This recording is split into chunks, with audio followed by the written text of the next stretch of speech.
having me today. Thanks for being with us, Pat. I love your music, as I was saying. I am kind of a latecomer to appreciating blues, but I actually made some really great friends in that community. So I love the storytelling element of it. And that really hits on kind of what I'm going to do today. So with that, I'm going to just show you what I have today. And let me see here. I'm always awful at this. Here we go. Okay, today I'm going to talk about just the role that silence plays in a lot of problematic behavior and the way that that's really impacted me in my life. So we're all pretty much familiar, I think, with the saying power corrupts and absolute power corrupts absolutely. And in that saying, we really focus on the words power and absolute power. And I was just sitting around one day and thinking to myself, I think for me, this saying needs a little bit of a revamp. And so I changed it a little bit. So my version is silence corrupts, and absolute silence corrupts absolutely. And it's this idea that something that corrupts is corrosive. It eats something from the inside out. And I think the thing that does that is silence. So this is just a little thing I came up with. As I said, I am a writer, so I kind of write my own quotes sometimes. This is just came to me. Silence is the great reinforcer of tragedy, the glue that binds us to our own trauma and makes us complicit in our own suffering. It's this idea that we keep it all in, and that's like keeping poison in your body instead of releasing that. So growing up, there were a whole list of things that we were told in my household we just don't talk about. So first among those was the fact that my dad had a gambling addiction. Nobody else needed to know that was a family concern. Second, why do we get nice school clothes when my dad wins at the casino?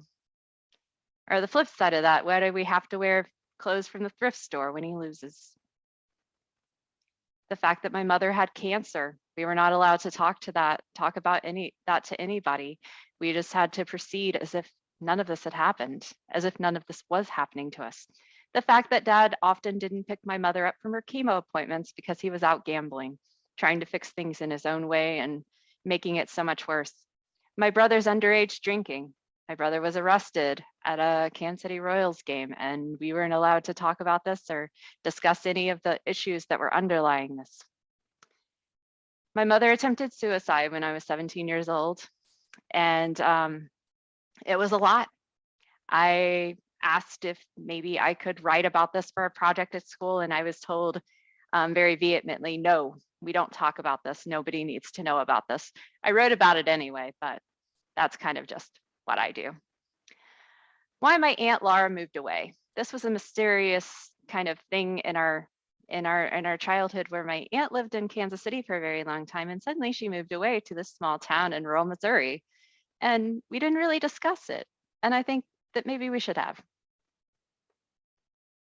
My dad, as I mentioned, had a gambling addiction. He would steal from my mother and others, as it turned out, to fuel his addiction. But once again, that wasn't a thing we discussed. We as children, my brother and I, took turns riding with my dad to make sure he went places like the grocery store instead of the casino. I thought this was a normal thing that kids did.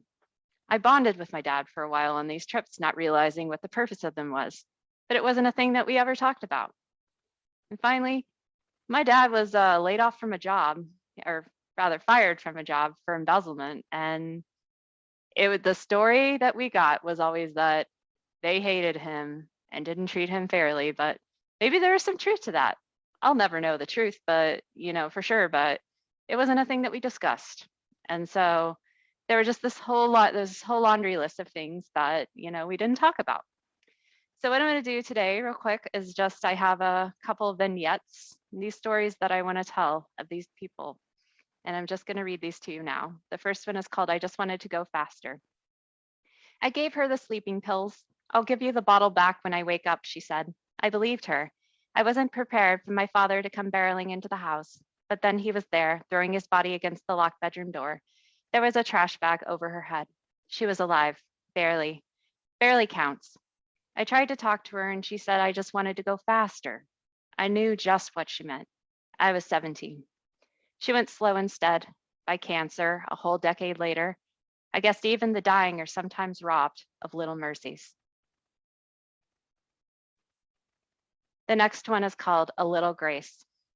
She learned of her death with a bag full of candy. They'd waited to tell the kids. It was probably the right move. Her aunt had been more like a mom to her, and she knew even at 8 that things would never be the same. It was Halloween night of 2011. Years passed. Her anger with her own ineffectual mother grew. At 15, she tried meth for the first time. By 16, she was pregnant. At 17, she gave her son a sister. They had different fathers, and neither one was in the picture. That's just the way it goes sometimes. At least she still had her big brother. He was everything to her. He was there for her children when she wasn't, which is to say that he was there for them the vast majority of the time. This one is called It's Easy to Keep a Secret When No One Asks You How You Are. Jimmy was a musician, and damn good one too. He played guitar, saxophone, keyboards, whatever he could get his hands on. The guitar was by far his favorite instrument, though, the way it felt strapped across his body, a silent embrace. He knew he was destined for greater things than his job at the local gas station or the factory where most of the men in town were employed. They made the cheese powder that goes on Doritos. That's all he knew. His stepdad hit him sometimes. Occasionally he hit him back. You know how it is.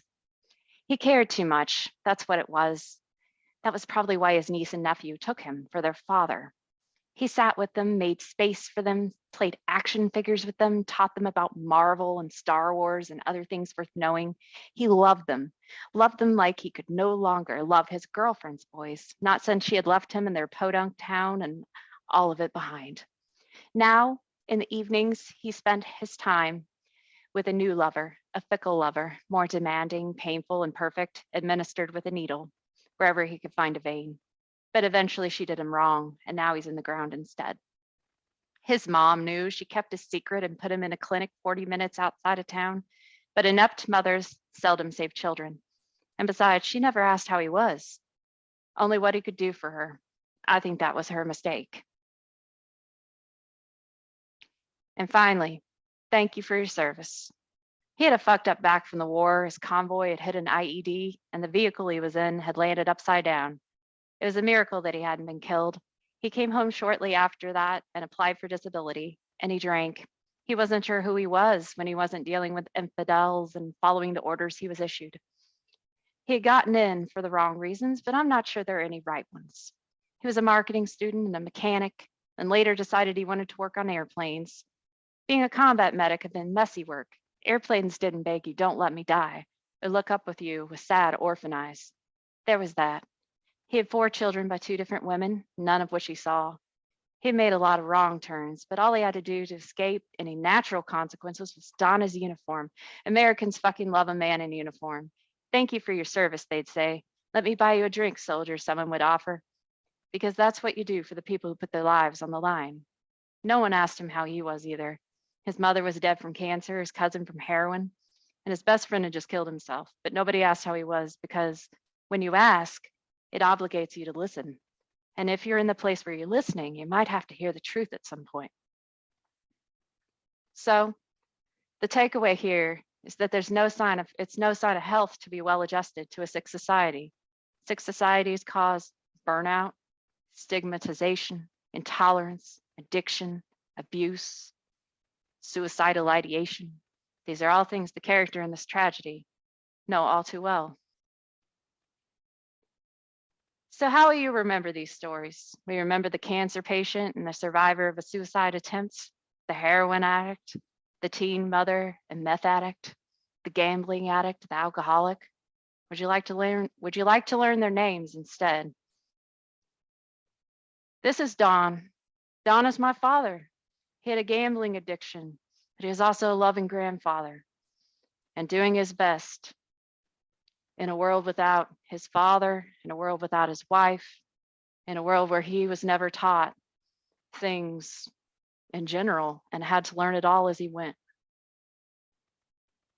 This is Dana. Dana is my mother.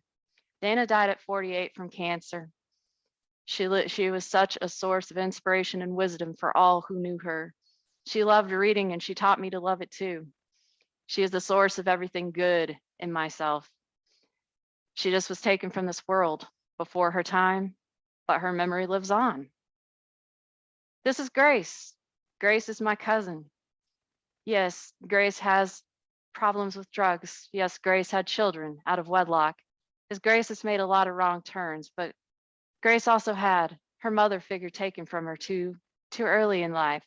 Grace was also never shown the right way and lives in a small town where all of these things are kept quiet.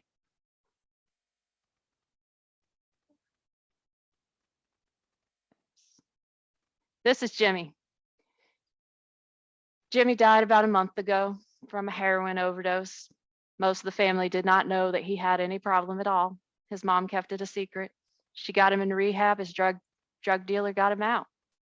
But you know what else Jimmy was? Jimmy was a musician. And Jimmy was a wonderful, caring, loving person. He was a father figure. He was resilient. He just found himself stuck in a small town without the resources that he needed to get out. And finally, this is Brad. This is my brother. He was a combat medic. He's a veteran. He's trying to get to be he's going to school to be a mechanic to work on airplanes. He has goals, he has dreams. This is his little daughter, Leanne. And he's working to have partial custody, and I'm just so proud of him. And he is more than the fact that he struggles with alcohol. He is a human being, and he is my brother. So how can you help in these situations? And these people fall victim to this silence. Avoid making assumptions. Ask. Humanize suffering. They're not just addicts, they're human beings with names. Connect. Be kind no matter what. You don't know what somebody's going through. Assume the best of intentions unless you're given a reason to do otherwise. And teach emotional intelligence explicitly to children. They need to know how to deal with their emotions, and we do not teach that. And finally, normalize asking for help. We all need it sometimes. We're a community. We don't get there without that help. So the truth is perhaps best expressed in these lyrics from the song Quiet Town by the Killers. This was a song that my significant other heard on the radio, and he came on and told me about it because we had never expected this kind of depth from the Killers. But their new album, Pressure Machine, is just incredible about the small town experience, but it really hit me when I lost my cousin Jimmy. And it goes like this. When we first heard opioid stories, they were always in whispering tones. Now banners of sorrow mark the front steps of childhood homes. Parents wept through daddy's girl eulogies and merit badge milestones with their daughters and sons, laying there lifeless in their suits and gowns. Somebody's been keeping secrets. Mark Twain once said, "The truth may hurt, but silence kills." And one thing I've heard from more than one person, and I like to say on an ongoing basis, is that to conquer our demons, we must first name them. They're here with us. If we name them, we come closer to conquering them. We're more alike than we think. Most of us one tragedy away from the streets. So the lesson here is be kind, humanize, and live those oasis values. As we say here, human hands solve human problems. And meaning comes from making a difference. And you don't have to do something big to make a difference. Hold the door for someone, smile at someone, be kind. In a world where you can be anything, that's the most important thing you can be. So that's what I have for today. Thank you so much for listening. Thank you so much, Amanda. That was very powerful, and that was very vulnerable of you to share that with us. We really appreciate you sharing this piece of your journey with us. So thank you